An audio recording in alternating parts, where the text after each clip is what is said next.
Ah oui, c'est bon. On voit la présentation. C'est bon. Okay. Bonjour à tous. Bonjour à tous et bienvenue à ce webinaire dont le sujet est la micromobilité. Ce webinaire donc, sera présenté par moi-même, Raquel Tostez de Souda, donc de la société Axis Odyssey, et de Oriane Nirascou, Head of Free Now for Business France. Donc, Oriane, si tu veux, en quelques mots, te présenter et présenter ce que fait Free Now. Alors, bonjour à tous, je suis Oriane Nirascou. J'ai rejoint il y a 5 ans la start-up Captain, qui est maintenant devenue Freenar en septembre dernier. Freenar est un des leaders sur le marché de la mobilité en Europe. En France, on exerce dans le domaine du VTC et depuis peu dans le domaine de la trottinette électrique. Et on met en relation des chauffeurs avec des particuliers pour leurs déplacements de tous les jours, mais aussi en relation des chauffeurs avec des entreprises et donc des salariés pour leurs déplacements professionnels. C'est ce qu'on appelle au sein de la même application la solution Freenar for Business. J'ai repris la direction de Freenar for Business en France et mon équipe et moi-même allons à la rencontre des acheteurs, des travel managers pour étudier et discuter ensemble des besoins en termes de mobilité et aussi les aider à construire et à faire appliquer leur politique voyage. Merci Oriane. Et donc, juste pour un petit mot sur Axis Odyssey, donc, que vous connaissez peut-être déjà, qui est un cabinet de conseil spécialisé dans l'accompagnement des entreprises, dans la définition et la mise en œuvre de leur stratégie de politique de déplacement et de notes de frais. On vous propose de commencer, donc de démarrer tout de suite le webinaire. Alors, juste un petit mot sur la plateforme, peut-être pour les premiers pour ceux qui se connectent pour la première fois sur Webikio. Vous avez accès donc sur votre droite à un chat où vous pourrez poser vos questions au fil de la présentation et on y répondra à la fin de la présentation. Vous avez aussi accès à un petit sondage qu'on va faire tout de suite après, vous allez voir ensemble, pour lequel ça va nous permettre d'animer ensemble et de rendre le webinaire un peu plus interactif, le plus interactif possible. Donc, je vous propose de commencer. Et comment vous souhaitez vous parler de la micromobilité, donc en 5 points, tel que vous avez pu le voir en vous inscrivant à ce webinaire. On va vous présenter pour nous qu'est-ce que la définition de la micromobilité dans un premier temps. Ensuite, on va voir ensemble quel est le marché de la micromobilité, parce que c'est un marché en pleine effervescence en ce moment. Il était aussi important pour nous de vous présenter la micromobilité du point de vue des collaborateurs. Et faire un petit focus sur la micromobilité et qu'est-ce que dit la loi aujourd'hui sur la micromobilité. Et en conclusion, on pourra vous présenter les enjeux auxquels la micromobilité peut répondre aujourd'hui. Alors, du coup, on s'est posé la question, on a quand même 85 inscrits aujourd'hui à ce webinaire, hein, donc bien encore une fois, bienvenue à tous. On se pose la question de savoir pourquoi vous vous intéressez à la micromobilité. Alors, pour cela, je vous propose de répondre au sondage qui est à droite de votre écran. Vous allez avoir apparaître le sondage avec la question suivante. En tant que collaborateur, avez-vous déjà utilisé un moyen de déplacement alternatif pour vous rendre au bureau, autre bien sûr que votre voiture personnelle ou le transport en commun habituel? Donc, on va vous laisser aux participants qui sont actuellement en cours quelques instants pour pouvoir répondre et on va voir si ça colle avec les études, les analyses qu'on a pu faire en préparant donc, ce webinaire. Alors, j'espère que vous voyez bien tous le sondage et qu'il est correctement ouvert.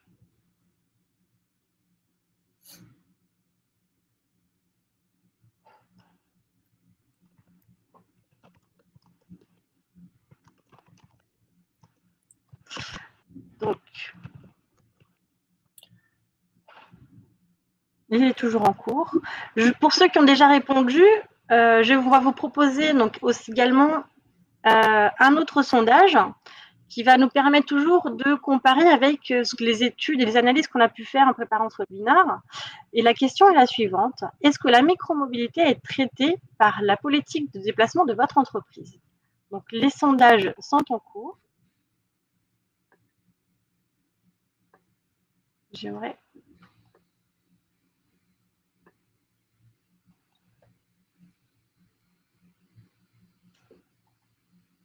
Alors, on va les laisser encore quelques instants aux personnes pouvant répondre? En tout cas, ce qu'on peut voir, c'est 50-50 hein, en ce moment. D'accord. On voit 50-50. Donc, toi, tu vois le résultat, Oriane, c'est ça? En tant que pour les deux questions, c'est ça? Oui, on est sur Ok. 50% oui, non pour les deux questions. D'accord. Ok. Bon, je pense qu'on va s'arrêter là. Donc, c'est voilà, le pourquoi on s'intéresse, parce que vous avez potentiellement déjà utilisé un moyen de micromobilité pour vous rendre au travail et ce sujet-là est en cours de discussion dans votre entreprise, en tout cas au moins pour 50% des gens qui participent à ce webinaire aujourd'hui. Donc ça reflète même au-delà de ce qu'on a pu voir sur une étude un petit peu plus large. Donc c'est vraiment, il y a un intérêt personnel et il y a un intérêt des entreprises à ce sujet. Donc c'est pour ça qu'on vous a proposé vous a proposé donc ce webinaire. Alors, si je passe à la suite, définissons ensemble qu'est-ce qu'on entend par micromobilité. La micromobilité se définit par l'ensemble des moyens de déplacement qui répondent à un besoin de mobilité douce et décarbonée. Vous allez souvent, si vous en faisant des recherches sur la micromobilité, vous allez aussi entendre parler de EDI, engin de déplacement individuel. Alors très concrètement, il s'agit de l'usage du vélo qu'il soit personnel ou du vélo qu'il soit en accès en libre service, de l'usage de la trottinette, qu'elle soit personnelle également ou accès en libre service, et de l'usage des scooters en accès aussi au libre service. Il peut aussi s'agir de la voiture, mais dans la condition où on utilise une voiture, donc un véhicule, mais qui n'est pas son véhicule personnel pour se déplacer. Je vais faire, moi, le choix pour me déplacer, par exemple, de choisir un VTC, parce que ça va être plus pratique, plus rapide, parce que je n'ai pas envie de me compliquer la vie en cherchant une place de stationnement.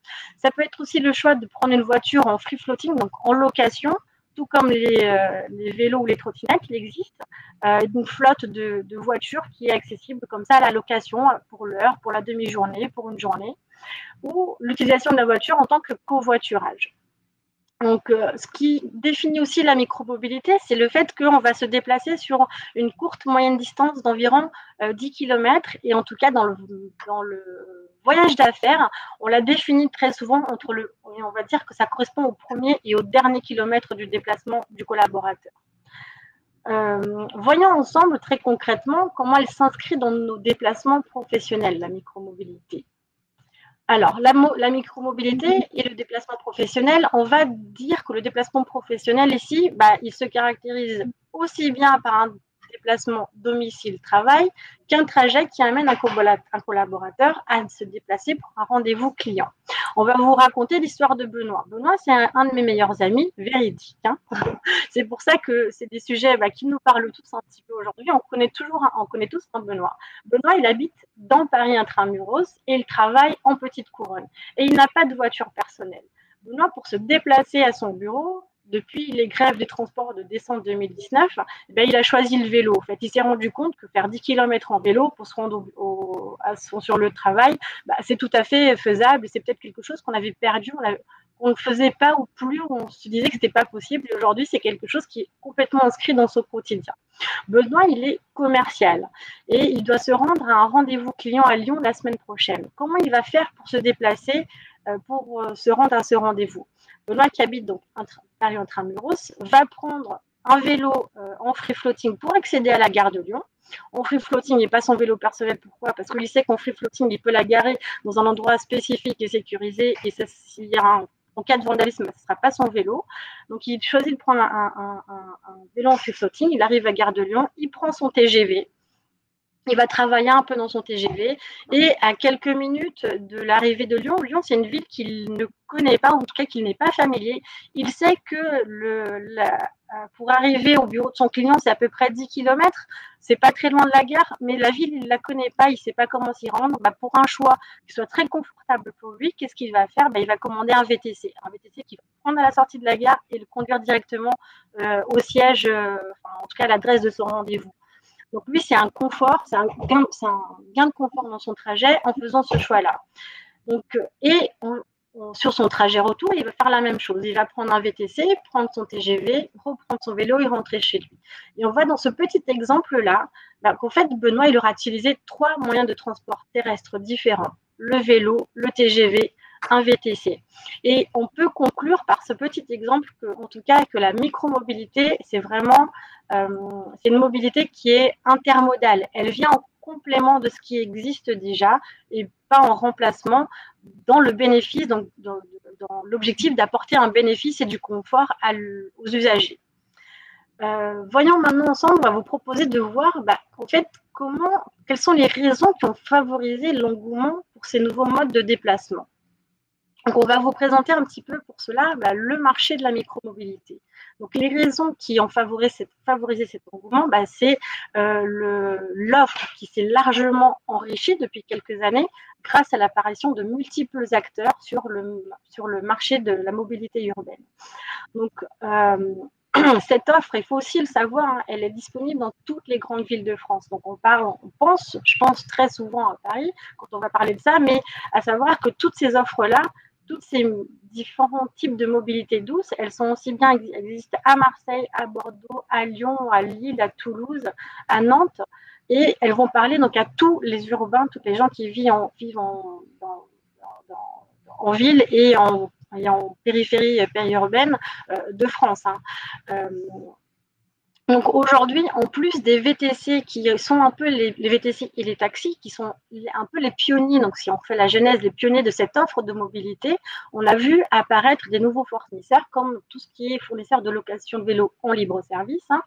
On peut citer Vélib ou Véligo pour la région parisienne, ou alors Pony, qui est une société française qui s'est d'abord lancée sur Bordeaux. Donc, c'est une société qui est basée à Angers, mais qui aujourd'hui dans Bordeaux. Elle est à Grenoble aussi présente et elle arrive sur Paris.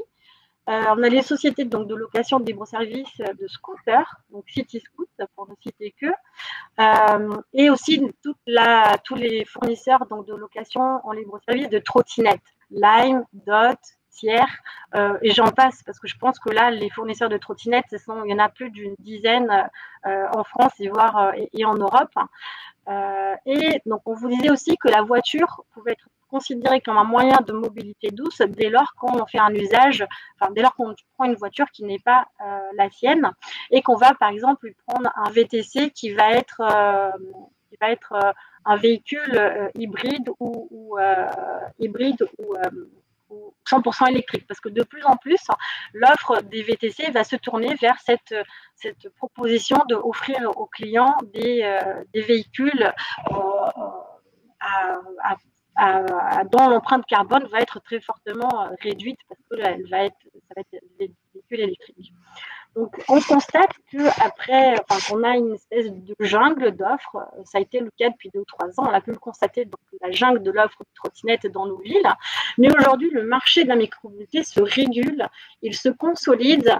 Et on va avoir des acteurs qui vont véritablement se positionner comme un agrégateur d'offres pour offrir un meilleur service aux utilisateurs. Et là, on va entrer dans ce qu'on appelle l'ère du MaaS. Alors, le MaaS, qu'est-ce que c'est? Donc, ce mot barbare anglais, un petit peu, peut-être pour ceux qui ne le connaissent pas encore, le MaaS, M-A-A-S, ça veut dire Mobility as a Service. C'est une démarche qui a pour objectif donc, de réguler l'offre de la micromobilité au service de l'utilisateur et de l'urbanisation aussi. Donc, on est vraiment dans une démarche où l'utilisateur est citoyen, il est au centre de préoccupation des acteurs qui vont se positionner comme un acteur du MaaS. On vous propose par exemple de faire ce constat ensemble, si jamais vous avez votre smartphone sous la main, de regarder si vous avez par exemple déjà téléchargé l'application Citymapper ou pas, en tout cas je vous invite à le faire, que rien que dans notre quotidien, on peut le constater au fait que cette offre elle se régule et elle s'agrège. Donc, par exemple, dans Citymapper, qui est un planificateur de déplacement, en fait, on choisit son point de départ et son point d'arrivée, et l'application va vous permettre de sélectionner, va déjà vous informer le temps de trajet et quels sont tous les moyens possibles, Vraiment, c'est assez exhaustif, hein, possible qu'il existe pour faire votre trajet, soit en transport en commun, soit dans les transports en commun, je peux choisir je peux dire à l'application, je vais le faire que en bus. Il va aussi vous indiquer que vous pouvez le faire à pied, combien de temps ça va vous permettre de le faire à pied, et il va aussi vous proposer les moyens de déplacement doux qui existent autour de votre point de localisation, s'il y a des vélos, s'il y a des trottinettes ou s'il y a des VTC, et quel est le coût. Donc ici, on est face à une application qui a vraiment, véritablement agrégé l'offre, vous donne de l'information, vous permet de planifier et ça nous permet de constater l'offre disponible aujourd'hui pour l'utilisateur.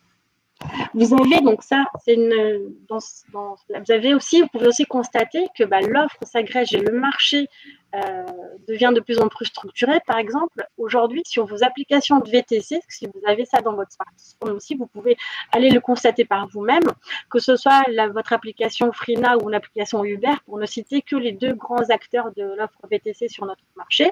Vous pouvez, en plus de réserver un VTC, vous pouvez aussi réserver aujourd'hui des trottinettes.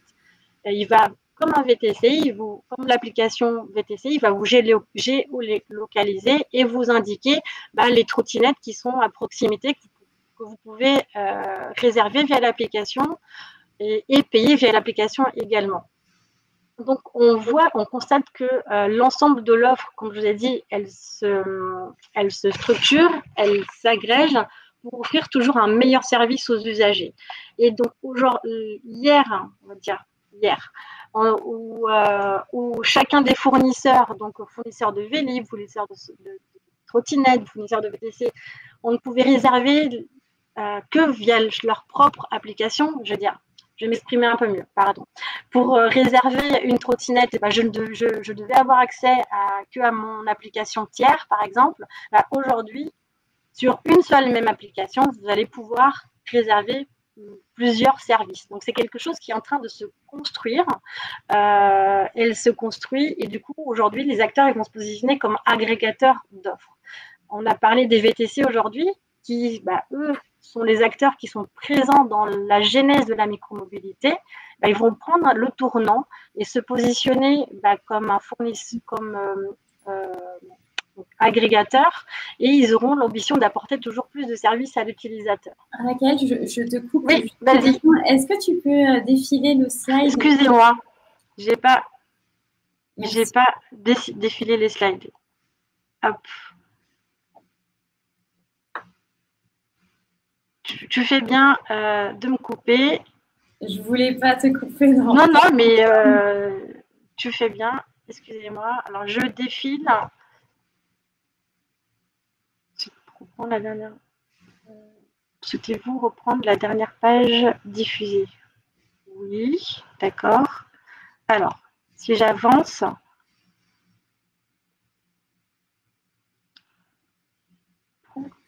Alors, j'ai une petite latence ici. Parce que j'essaye d'avancer. Donc, vous étiez arrêté à la slide de Benoît, c'est ça? C'est ça, oui. Alors, j'essaie d'avancer. Donc, excusez-nous pour ce petit interruption technique. Est-ce que je peux avoir l'aide du régisseur? Parce que j'arrive pas à faire défiler la slide, en fait.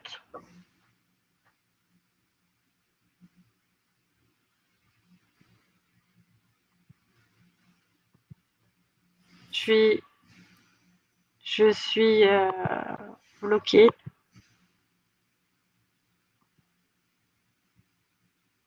Allô?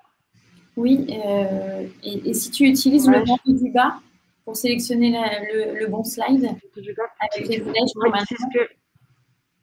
Avec les flèches de ton clavier, normalement. Oui. Ok. Hop. Désolée pour ce petit. Alors, attendez. Ça... Alors, je vois ce que tu... Flèche du clavier. Même avec les flèches du clavier, ça avance pas.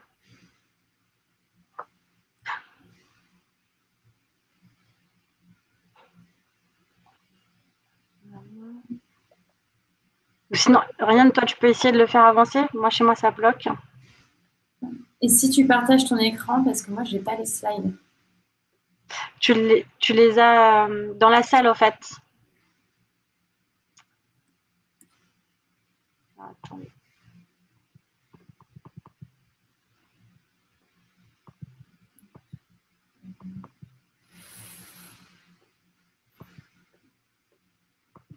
Vous voyez quelque chose là? Alors. Ah oui, c'est bon. C'est bon. Merci, Oriane. Donc, voilà, excusez-nous. Voilà, on reprend ce qu'on disait donc sur le. Je vais pas vous refaire le laïus, mais voilà, c'était pour vous présenter, enfin vous dire que le marché de la micromobilité se structure et que les acteurs vont se positionner comme agrégateurs d'offres. Donc, toi, Oriane, si tu peux même en témoigner. Tout à fait. En fait, si je devais ajouter quelque chose, en tant qu'acteur, nous, de la micromobilité, on se doit, Frina, comme toute autre entreprise, de mettre l'utilisateur au centre de l'ensemble de nos décisions. Et on l'a vu, les besoins sont là. Benoît en a témoigné. Donc, les entreprises, tout comme les fournisseurs de solutions, doivent agir dans ce sens. On va peut-être passer… on va passer au… Alors, on va vous proposer maintenant qu'on a vu ensemble qu'est-ce que la micromobilité, le marché de la micromobilité, comment il est structuré. On va vous proposer de passer du point de vue du collaborateur et pour cela, on va pouvoir se servir de l'étude qui a été faite par Frina. Exactement. Alors maintenant, je vais, comme le dit Raquel, je vais vous présenter une étude que nous avons faite en association avec GBTA. Le but ici était d'analyser les évolutions du transport terrestre face à la crise et également face à l'essor des nouveaux modes de mobilité en Europe. Les données, comme vous pouvez le voir, ont été collectées en septembre 2020. 7 pays européens ont été interrogés: la France, l'Allemagne, l'Irlande, la Pologne, le Portugal, l'Espagne et le Royaume-Uni. Donc au total, ce sont 739 voyageurs d'affaires qui ont répondu à l'enquête, 109 en France, et on retrouve parmi les 739 174 responsables de mobilité. Donc, je vais vous présenter une partie de cette analyse, sachant que vous pouvez retrouver l'analyse complète dans notre livre blanc. Hop, je passe au slide suivant. Voilà, donc la question ici était: en temps normal, donc sans pandémie mondiale, veuillez indiquer si vous êtes intéressé par l'utilisation des modes de transport terrestre ci-dessous dans votre vie professionnelle. Et ce qui en ressort, c'est que dans un contexte normal, donc sans pandémie, les voyageurs d'affaires en Europe souhaitent utiliser différents modes de transport et pas un seul. Ils sont généralement intéressés par les trajets en train, comme on peut le voir, les voitures de location, les taxis et les VTC. L'analyse montre aussi que les voyageurs d'affaires sont intéressés par la micromobilité. Donc, comme vous pouvez le voir, dans chaque pays, environ 2 voyageurs sur 5 sont intéressés par la trottinette électrique ou par le vélo en libre service pour effectuer des trajets professionnels. Et ce qui est intéressant, c'est qu'il arrive en revanche que les politiques de voyage instaurées par les entreprises n'évoquent pas forcément ces services de trottinette ni de vélo électrique, ce qui peut parfois prêter à confusion lorsque ces voyageurs souhaitent les utiliser. Donc, dans tous les cas, en voyant ces résultats, ce que nous pouvons en déduire, c'est que l'arrivée d'une multitude d'acteurs va bouleverser l'équilibre établi depuis des dizaines d'années. Et ces nouvelles offres de transport modifient clairement le comportement des usagers. Donc, la problématique n'est plus de trouver le bon mode de transport pour réaliser un trajet, mais de savoir comment combiner toutes ces offres pour que les trajets quotidiens soient plus rapides, plus économiques et plus durables. Donc, le voyageur, effectivement, au même titre, le voyageur d'affaires, au même titre qu'un particulier, va avoir exactement les mêmes interrogations et va rechercher également le moyen de simplifier l'ensemble de ces modes de réservation. On va poursuivre maintenant avec une autre question qui, hop, est-ce que vous voyez la suite? Ça marche.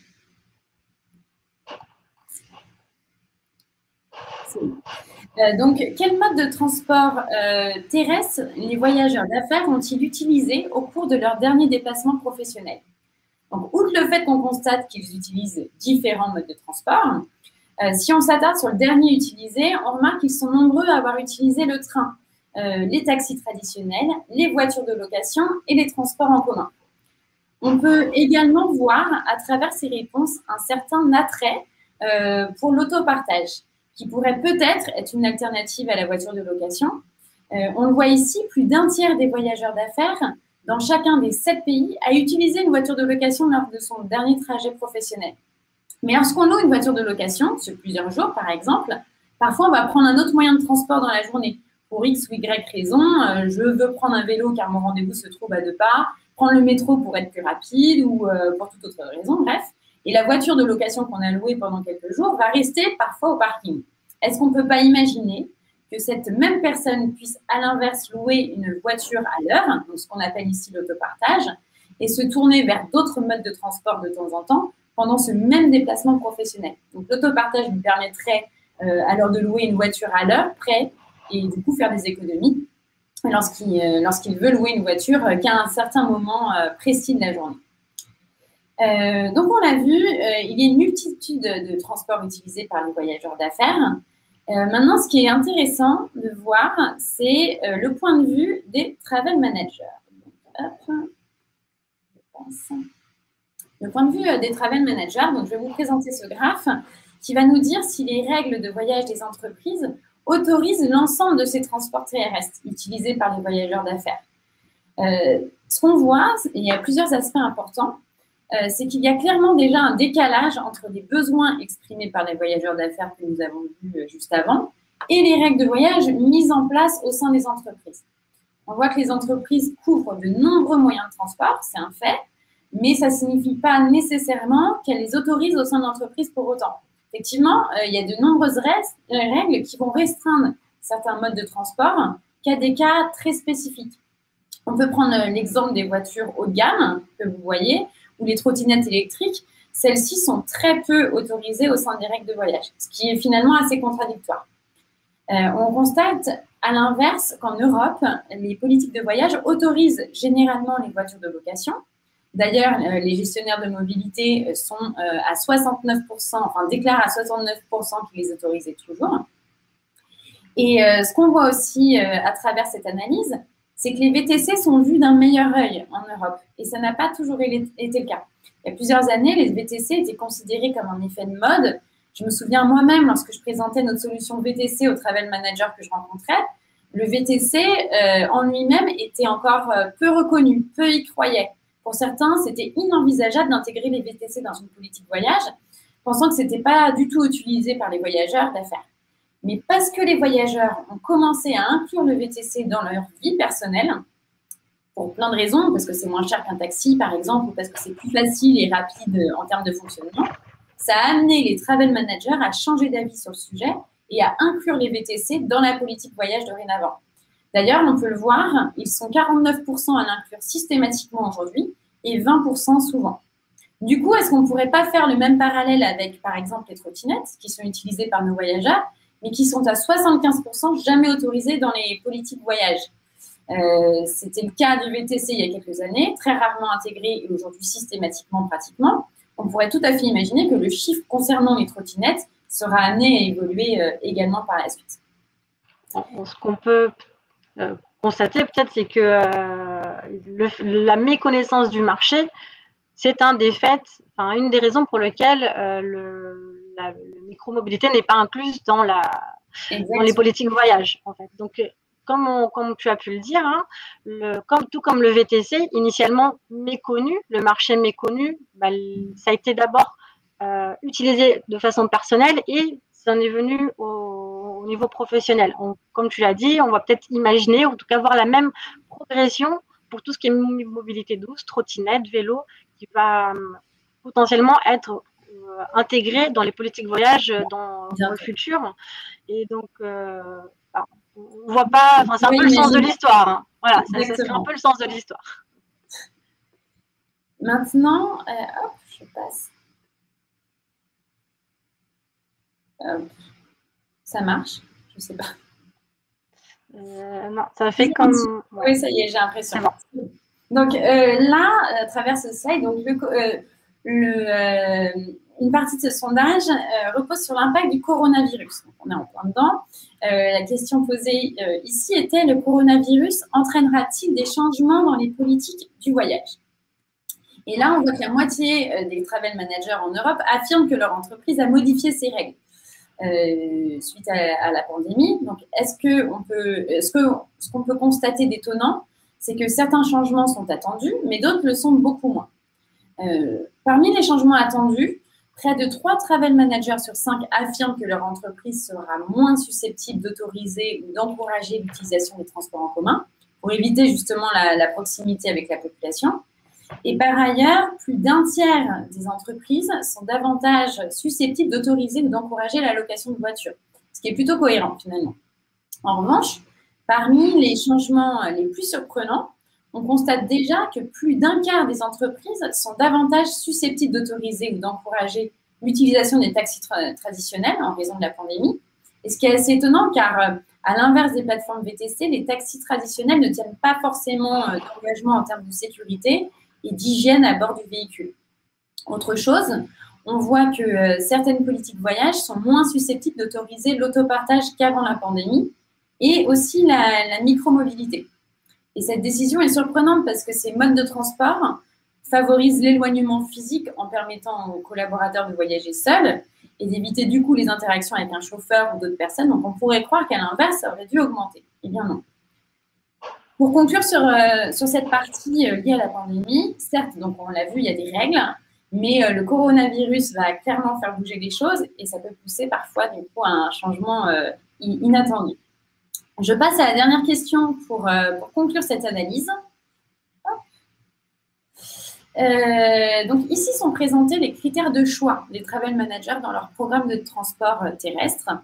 Donc, parmi les 7 avantages possibles que vous voyez, la sécurité des voyageurs, la satisfaction des voyageurs et la facilité de paiement ou de gestion des notes de frais sont les plus souvent cités parmi les 3 principaux avantages, avec un fort attrait d'ailleurs pour la sécurité à 67%. Ils identifient également un certain nombre de points faibles. Les 3 points faibles les plus cités parmi les 7 sont l'environnement, la visibilité sur les rapports dépenses à 40% et enfin l'application des règles à 37%. Si on prend le premier point faible cité, donc l'environnement, on voit que 46% des responsables de mobilité affirment que l'environnement est un des 3 principaux points faibles de leur programme de transport. Et malheureusement, le coronavirus a le potentiel de rendre le transport terrestre encore moins durable. Effectivement, certains programmes de voyage sont moins susceptibles aujourd'hui d'autoriser ou d'encourager les transports en commun en raison de la pandémie. Pareil, on pourrait voir que les employés d'une même entreprise qui avaient l'habitude de voyager avec d'autres collègues auparavant louent aujourd'hui chacun sa propre voiture ou alors prend seul son taxi afin de réduire le risque d'infection. Malgré donc l'impact du Covid sur l'environnement, les politiques voyage peuvent toujours faire quelque chose. Donc, où est-ce qu'elles sont les alternatives? Et on pourrait se dire que les entreprises peuvent tout d'abord chercher des prestataires proposant des véhicules 100% électriques, par exemple, ou également encourager les voyageurs à louer des véhicules électriques ou à utiliser une application de taxi ou VTC qui leur permet de réserver un véhicule électrique, ou encore d'autoriser les collaborateurs à utiliser des services de micromobilité douce, comme les vélos ou les trottinettes électriques, comme on l'a vu auparavant. Voilà, on a terminé avec la partie sondage. Je te laisse, Raquel, reprendre la main. Oui. Et n'hésitez pas, si vous avez la moindre question, on y répondra en fin de session. Je prends la main, donc merci Oriane. On va vous proposer maintenant de voir la micromobilité du point de vue de la législation. Alors, j'espère que maintenant les slides vont bien s'afficher correctement pour ma part. Toujours pas. Alors, Oriane, je ne sais pas si tu peux je le fais, prendre la main. S'il te plaît, merci. Pas de souci. Juste après, voilà. Du point de vue de la loi. Donc, un appel, je pense, pour nous tous, peut-être, on l'a en tête, mais on n'en parle pas tous les jours. Il faut savoir que l'Union européenne s'est dotée d'un objectif très ambitieux, qui est d'atteindre la neutralité carbone d'ici 2050, conformément donc, au plan climat. Le plan climat, lui, définit une trajectoire très claire. D'ici 2030, on est censé baisser nos émissions de CO2 de 38%. Et il a également déjà été voté par ce plan climat l'interdiction des voitures utilisant des énergies fossiles d'ici 2040. Pour atteindre ces objectifs, la loi LOM, donc la loi d'orientation d'orientation des mobilités, est entrée en vigueur en 2019. Quel est l'impact de la loi LOM pour les entreprises? Donc, cette loi, elle impose aux entreprises de plus de 50 salariés de définir un plan de mobilité qui doit être obligatoirement discuté lors des NAO, donc des négociations annuelles obligatoires. Le plan de mobilité, qu'est-ce que c'est? Donc, c'est un ensemble de mesures qui vise à optimiser et augmenter l'efficacité des déplacements des salariés d'une entreprise pour diminuer les émissions polluantes et réduire le trafic routier. Ici, on constate que la loi rend l'entreprise responsable d'assurer des trajets domicile-travail et les faire en sorte qu'ils soient plus cohérents et les plus propres possibles. Donc, quelles sont les mesures que l'entreprise peut mettre en place vis-à-vis de ce que lui demande la loi? On va vous parler du forfait mobilité durable. Voilà. Donc, il existe dans la loi LOM, ce qui est encadré par la loi LOM, le forfait mobilité durable. C'est un forfait qui permet d'exonérer de charges et de cotisations, qui permet à l'employeur de rembourser à hauteur de 500 € par an et par personne les collaborateurs qui vont se servir donc de cet argent pour soit acheter un vélo personnel, soit acheter du matériel, soit participer donc à l'achat d'un vélo électrique. C'est un montant qui va inciter les salariés à utiliser des mobilités douces, donc les vélos, mais ça permet aussi de rembourser tous les déplacements en trottinette électrique, par exemple, si la personne a utilisé son application personnelle et a réservé une trottinette électrique, et ben, ce montant-là couvre ce type de dépenses, couvre aussi les trottinettes, les vélos en libre-service, les voitures en libre-service et le covoiturage. Donc ça, c'est une mesure aujourd'hui qui est encadrée par la loi, par le plan de mobilité, enfin, par la loi LOM. On a aussi des mesures qui sont plus innovantes, qui vont un petit peu au-delà et elles ont été décidées vues en tout cas par les entreprises elles-mêmes, qui aujourd'hui ne sont pas encadrées par la loi, mais existent. C'est le cas notamment du crédit mobilité. Exactement. Et le crédit mobilité, donc c'est un avantage en nature pour les salariés qui remplace partiellement ou totalement la voiture de fonction. Et en échange de cette voiture de fonction, on offre au salarié un crédit pour lui donner le choix entre différents types de mobilité. L'objectif derrière tout ça, c'est d'améliorer la gestion de flotte dans les entreprises, qui n'est jamais forcément évidente, de réduire aussi les émissions de carbone et d'engager aussi les salariés vers une mobilité plus verte, plus durable. On y voit plusieurs avantages. Le premier, c'est que le salarié a plus de choix, plus de flexibilité sur ses usages. Et l'autre avantage est encore une fois d'ordre écologique, puisqu'à travers ces nouveaux choix de mobilité proposés, on y retrouve de nouvelles mobilités plus respectueuses de l'environnement. En ce qui concerne le plan de mobilité, donc il y a ces deux grandes mesures qui existent aujourd'hui sur le marché, une encadrée par la loi et une qui ne l'est pas encore, on peut peut-être le dire comme ça. Mais le plan de mobilité a juste un petit mot, c'est que c'est beaucoup plus large que ça. Il peut aussi, l'entreprise peut par exemple dire dans mon plan de mobilité, je vais favoriser de plus en plus le télétravail, car le télétravail évite les déplacements, donc évite les émissions de carbone. Ils vont proposer à ces collaborateurs d'avoir des sites d'accès de coworking à proximité de chez eux, ce qui va encore leur éviter donc d'avoir un espace de travail dédié, donc pas chez soi, mais qui leur permet aussi de se déplacer le moins possible, donc d'émettre le moins de CO2 possible. Et il va aussi, par exemple, inciter les entreprises à revoir donc les partenaires avec qui ils vont travailler, des livraisons par exemple, faire le choix de livreurs qui vont proposer des moyens de transport décarbonés, par exemple. En tout cas, ici, ce qu'il faut retenir, c'est que la micromobilité, elle est inscrite dans la loi. On peut dire, très honnêtement, c'est plus qu'un phénomène de mode, c'est une nécessité, c'est un besoin auquel aujourd'hui l'entreprise doit répondre. Aujourd'hui, la loi, elle est incitative, elle n'est pas répressive. mais on peut se demander jusqu'à quand. Jusqu'à quand l'entreprise ne va pas être pénalisée légalement si elle ne met pas en place ce type de mesures. Donc aujourd'hui, les entreprises qui ont déjà mis en place ce type de mesures, elles se voient comme des entreprises engagées dans la société, voire même innovantes, parce qu'elles peuvent proposer plus et au-delà de ce qui est dans la loi, ce qui est tout à fait au bénéfice de leur marque employeur. On va maintenant vous proposer de voir comment l'entreprise peut mettre en place facilement ces mesures. Il existe des solutions vous permettant, en tout cas, permettant aux entreprises de déployer facilement ces types de mesures. Est-ce que je peux te demander? Oui, je sais, ça y est. C'est bon. Donc, comme on a pu le dire, le marché de la micromobilité, elle se structure, l'offre se structure et elle s'adapte de plus en plus en fonction des besoins des utilisateurs et des entreprises. Quels sont ces besoins? On a pu les voir un petit peu déjà, les mentionner lors de l'étude présentée par Oriane. C'est d'accéder facilement à une offre exhaustive et de pouvoir la réserver, de pouvoir aussi la payer de façon centralisée afin d'en optimiser la gestion des notes de frais et en les dématérialisant. Il existe donc des plateformes de réservation, comme on a pu le voir, comme Frina, comme Uber, comme UBQ, et il existe des plateformes dédiées au paiement de la micromobilité, telles que WorkLife, Betterway ou Wendered, qui proposent des cartes prépayées. Vous pouvez donc créditer cette carte du montant maximum autorisé par la loi, qui est de 500 €, pour que l'utilisateur puisse aller payer son ticket de métro directement, sa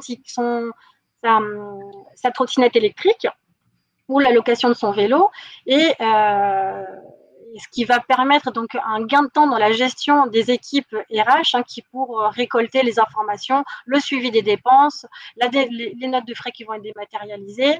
Donc là, on a vraiment, il existe aujourd'hui des solutions et des services qui permettent en tout cas aux entreprises de mettre un pied un petit peu dans la micromobilité et de le proposer à leurs salariés de façon simple et efficace. Maintenant qu'on a mentionné ces moyens, je vous propose de prendre un petit pas de recul vis-à-vis de ce qu'on a dit, parce qu'on a été assez précis, on va dire, on a été dans la précision. On essaie de vous proposer de voir la micromobilité avec un peu plus de hauteur et de comprendre quels enjeux aujourd'hui la micromobilité permet de répondre.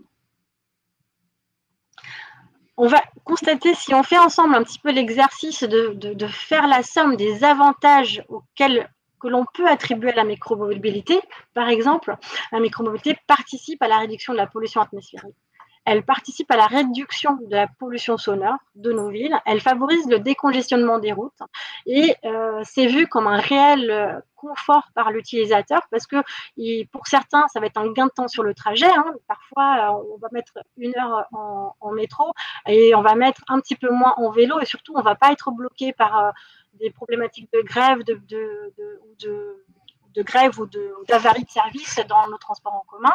Donc, c'est vu comme un confort pour le voyageur, moins de stress, et donc ça participe très concrètement au bien-être du collaborateur qui va, lui, avoir le choix du type de déplacement, enfin, en tout cas du moyen de déplacement qu'il va pouvoir sélectionner pour se rendre au travail.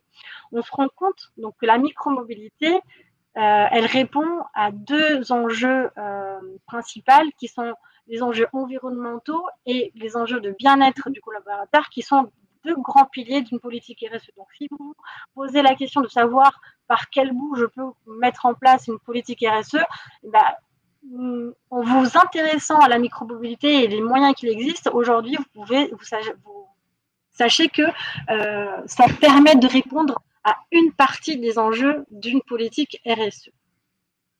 On va maintenant conclure. On va arriver à la conclusion de ce webinaire.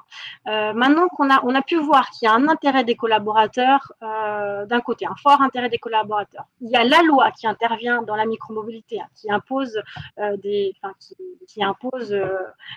l'entreprise de se responsabiliser vis-à-vis de ça. Et qu'il existe également des solutions. Qu'est-ce qu'il reste à l'entreprise, au fait, pour pouvoir s'engager dans la micromobilité? En fait, on se rend compte que le challenge pour l'entreprise va être de définir une véritable stratégie de mobilité dans une vision globale de l'entreprise qui va prendre en compte tout son écosystème. Il va prendre en compte les trajets domicile-travail, les déplacements professionnels, mais également son organisation du travail, comme on a pu le dire précédemment, par exemple en proposant ou en renforçant les dispositifs de télétravail, le choix des prestataires avec qui elle va travailler. L'objectif ici étant d'optimiser et d'augmenter l'efficacité des déplacements des salariés de l'entreprise, de diminuer les émissions polluantes et de réduire le trafic routier. Donc, on se rend compte que la micromobilité, au final, n'est qu'une partie immergée de l'iceberg d'un plan de mobilité qui doit être pris de façon globale et générale par l'entreprise. Donc, on peut conclure ensemble on vous a proposé donc de voir la micromobilité en 5 points. Donc, premièrement, on a vu ensemble la définition de la micromobilité et les moyens on a vu ensemble que ça correspondait à des moyens de déplacement doux et respectueux de l'environnement. L'autre point à retenir, c'est que la micromobilité est recherchée par les collaborateurs. La micromobilité aujourd'hui, elle est inscrite dans la loi. Et la micromobilité est un des moyens de répondre aux enjeux RSE et notamment écologiques, comme on a pu le voir tout à l'heure. Et la micromobilité, au final, ce n'est que la phase visible d'un plan de mobilité qui doit être pris par l'entreprise.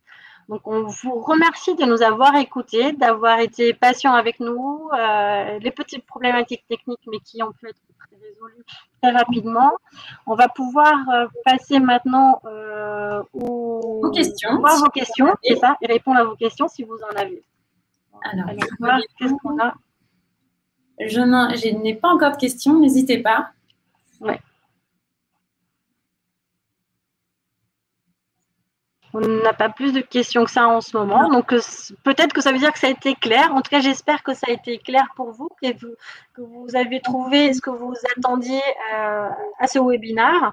Et en tout cas, vous pouvez toujours prendre contact avec nous si vous voulez discuter plus amplement de ces sujets. Tout à fait. Bon. Donc, ouais, on va pouvoir. Je pense qu'on va pouvoir terminer la question. Merci à tous pour votre écoute. On vous souhaite une bonne journée. Très bonne journée. Au revoir. Au revoir.